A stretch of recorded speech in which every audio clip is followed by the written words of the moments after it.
What would you do if you woke up one morning and realized that everything you'd spent 23 years building, the house, the savings account, the small cattle operation out on 40 acres of cracked Oklahoma clay, was gone? Not slowly gone, not gradually faded, but signed away, transferred, legally dissolved while you were still sleeping in the same bed, drinking coffee from the same chipped mug, thinking everything was fine?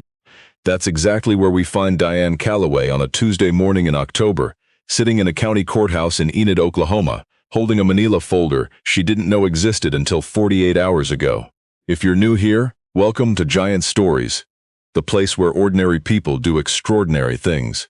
And before we get into Diane's story, go ahead and hit that subscribe button, because this one is going to stay with you. Diane was 52 years old when her husband of 23 years handed her a set of divorce papers and told her he'd already spoken to a lawyer. His lawyer, not hers. He told her on a Wednesday evening while she was pulling a casserole out of the oven. He said it matter-of-factly, the way you'd tell someone the weather was going to turn cold. She remembered standing there holding the oven mitts, looking at the casserole dish, thinking absurdly that she'd put too much cheese on top. By Friday, she'd learned that the cattle operation, the herd she'd helped build from 11 Angus calves to nearly 200 head, had been quietly moved into an LLC registered in her husband's name alone 2 years prior. The 40 acres were mortgaged against a business loan she hadn't signed for. The savings account had a balance of $412. $412. She sat in that courthouse hallway for 3 hours before her name was called, and she counted the ceiling tiles. There were 47 of them. Now, we're not here today to tell you a story about a bitter divorce or a legal battle. There's enough of that in the world. We're here because of what happened next. Because of what Diane did with $412, a 15-year-old whole cup truck, and a piece of information that most people in her position would have thrown in the trash. Let us tell you about the summer Diane Calloway went to Harmon County. She'd grown up hearing about her grandmother's land. Not land that was still in the family, land that had been sold off decades ago, piece by piece, after her grandmother Rosalie died without a will, and the estate had been sorted out by people who weren't particularly careful about what they were sorting. Her mother had mentioned it, occasionally, with the specific kind of tiredness you use when talking about something that can't be changed. 60 acres in Harmon County, in the far southwestern corner of Oklahoma where the state narrows toward Texas. Dry country, grass and mesquite and sky. What Diane had was not the land. What she had was a letter. She found it while going through 3 boxes of her mother's things she'd never fully unpacked after her mother passed 4 years earlier. The letter was from a county assessor's office, dated 1987, addressed to her mother, and it referenced a parcel number and a mineral rights dispute that had never been resolved. Diane wasn't a lawyer. She wasn't even sure she understood what she was reading, but she understood enough to know that someone had once thought those 60 acres were worth arguing about. She drove to Harmon County on a Monday morning in early June, with 2 changes of clothes, a road atlas because the radio on her truck didn't have Bluetooth, and a thermos of coffee she'd made at 4 in the morning before she could talk herself out of going. Hollis, Oklahoma has a population of just under 2,000 people, and the county courthouse is a red brick building that looks like it was built in a time when people intended things to last. Diane walked in and asked to speak with someone about a property record. The woman at the desk, a heavy-set woman in her 60s with reading glasses pushed up on her forehead, looked at her the way courthouse clerks often look at people who come in with old letters, patiently, not unkindly.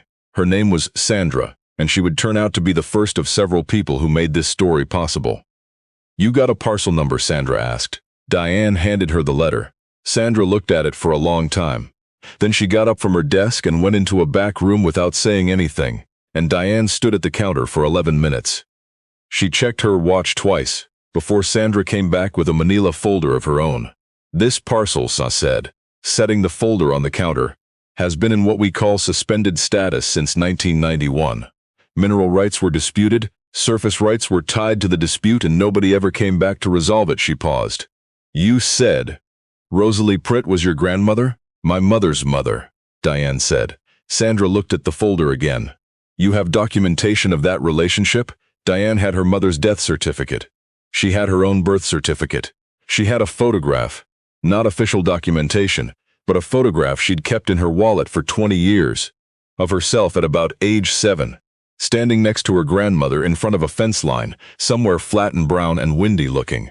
She didn't know why she'd brought it. She'd grabbed it from the box that morning before she left, almost without thinking.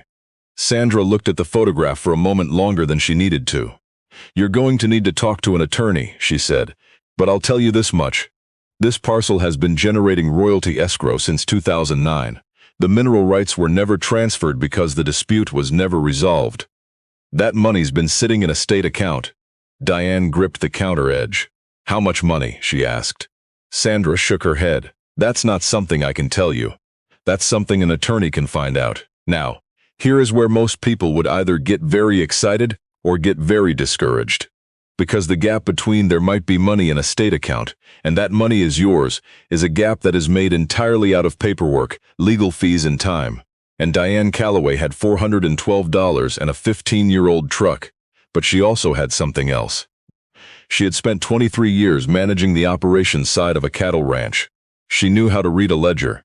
She knew how to track inventory, negotiate with feed suppliers, manage a calving season when 3 things went wrong at the same time. And your husband was in Tulsa at a conference.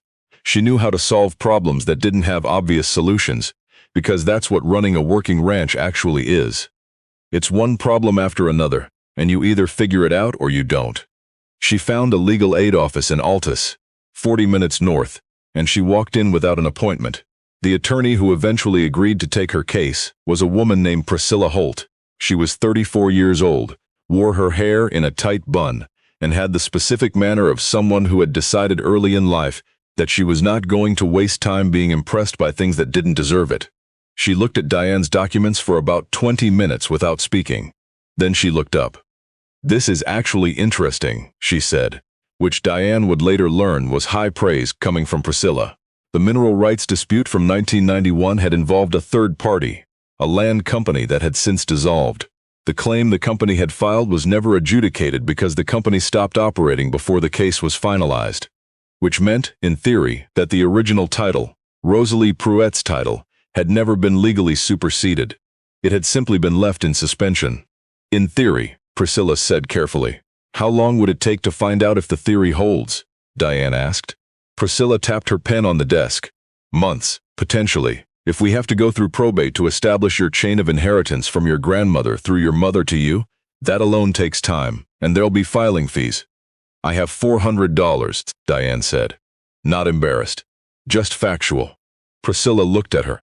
"I work on contingency for mineral rights cases," she said.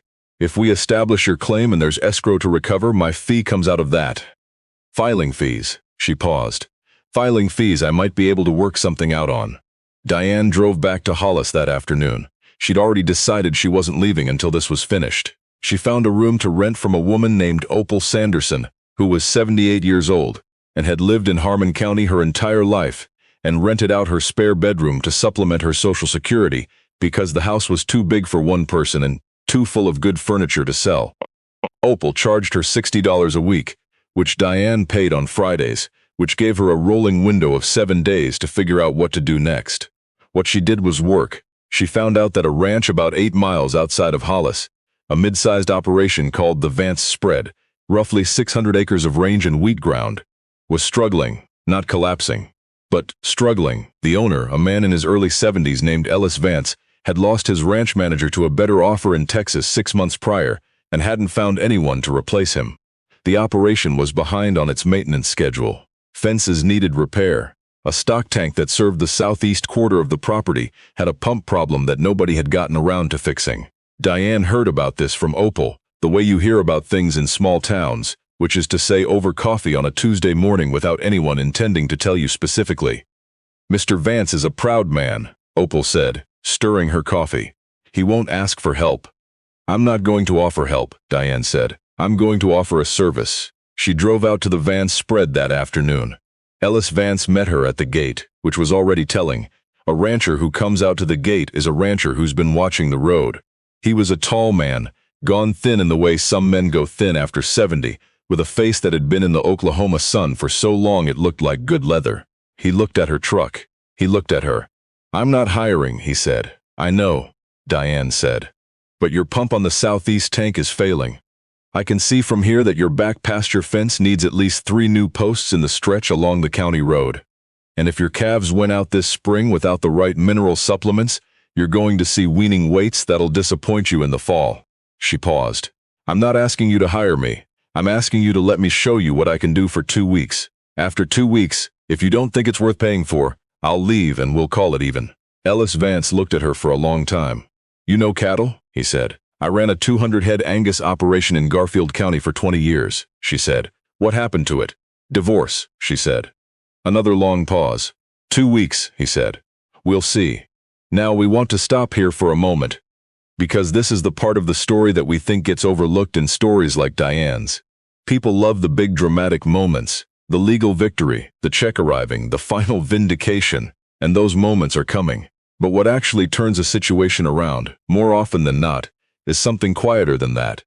It's a woman in her 50s driving out to a stranger's ranch on a Tuesday afternoon and telling him the truth about what she sees. It's knowing something well enough to say it plainly, without dressing it up or hedging it, because you've spent 20 years learning it. It's paying attention to what's already there. Diane spent the first 3 days on the Vance property fixing the stock tank pump. She'd brought her own basic tools. She hadn't left much behind in Enid, but she'd kept her tools, because they were hers, purchased with her own money before the marriage, and her husband hadn't thought to put them in an LLC. The pump needed a new impeller and a seal replaced. She drove to the farm supply in Altus for the parts, came back, and had it running by 4 in the afternoon of day 2. Vance walked out to the tank the next morning and stood looking at the water level rising in the tank with an expression she'd later described to Opal as a man who was relieved but wasn't going to say so. The fence work took another week. She hired 2 teenagers from town at $20 an hour and organized them efficiently, and they thought she was slightly terrifying in the best possible way, because she knew exactly what she was doing and told them so without any softening. By the end of the 2 weeks, Ellis Vance said, "What are you looking to get paid?" She told him. It was a fair number, not low, not inflated. He said, "Monthly?" She said, "Yes." He said, "All right then." The legal process moved the way legal processes move, which is to say slowly, with occasional bursts of urgency followed by long stretches of waiting. Priscilla filed the probate petition in July. They had to establish the inheritance chain, which meant obtaining records from 3 different counties and 2 different decades. Diane's mother had been the sole heir of Rosalie Pruitt's estate, and Diane was the sole heir of her mother's estate, and each of those facts had to be documented in ways that a court would find satisfactory. In September, Priscilla called her. "The title question has been resolved," she said. "The dissolved land company's claim is extinguished. The 60 acres revert to the Pruitt estate, and you are the Pruitt estate." Diane was sitting in Opal's kitchen when she got the call. Opal was at the counter cutting up a peach, and she looked over when she heard the silence on Diane's end. "And the escrow?" Diane asked. Priscilla's voice was carefully neutral. "The royalties were from a natural gas lease on the property. They've been accumulating since 2009. After my fee and the filing costs," another pause, "you're looking at $214,000. Diane set the phone down on the kitchen table. Opal looked at her. "Good news or bad news?" Diane said. "I don't know yet." That was the honest answer, because $214,000 is a significant amount of money, and it is also not nothing, and what it meant depended entirely on what she did next. She sat in Opal's kitchen for about 20 minutes, drinking coffee that had gone cold, and she thought about the 40 acres in Garfield County that were mortgaged and gone. She thought about the 200 Angus cattle that had been moved into an LLC. She thought about the casserole with too much cheese on it. And then she thought about Ellis Vance's southeast pasture, which she'd ridden over 3 times now, and which she was starting to know the way you know something you're paying close attention to. She picked up her phone and called Priscilla back. "How clear is the surface title on the 60 acres?" she said. "Clear," Priscilla said. "Unencumbered. Is there any reason I couldn't use it as collateral?" A brief silence. "For what purpose?" "I want to buy land," Diane said. "Here's what happened over the next 18 months, and we're going to tell you this part carefully, because it matters." Diane did not make a dramatic, sweeping gesture. She did not take the $214,000 and bet it all on something risky and cinematic. She did what she had always done, which was pay attention to what was in front of her and make decisions based on what she actually knew. She bought 120 acres adjoining the Vance property. Land that Ellis Vance had been watching for years but hadn't been able to purchase because he was land rich and cash poor in the way older ranchers often are. She went to him before she closed the deal and told him what she was planning. He looked at her. "Why are you telling me this?" "Because we're neighbors," she said, "and I'd rather know my neighbors' intentions than find out about them after." He was quiet for a moment. "What are you planning to do with it?" "I'm going to run cattle on it," she said, "and if you want to run a joint grazing agreement on the shared pasture, I'm open to that conversation." Ellis Vance, who was not a sentimental man, looked away at the middle distance for a moment. "My daughter keeps telling me I need a business partner," he said, "not a hired manager." "A partner, that's a different conversation," Diane said. "I know," he said. "I'm having it." The partnership they eventually worked out was formal, documented, and carefully structured. Priscilla Holt drafted the agreement, and both parties had independent lawyers review it. Because Diane had learned something from the previous 23 years about what happens when business arrangements aren't written down. Ellis brought the existing operation, the equipment, and the established relationships with local buyers. Diane brought the 120 acres, the working capital from the remaining escrow, and what she described simply as the management. Within 2 years, they'd built the herd from the Vance operation's existing numbers to a point where they were selling directly to a regional beef cooperative at a price point that bypassed the middleman auction system entirely.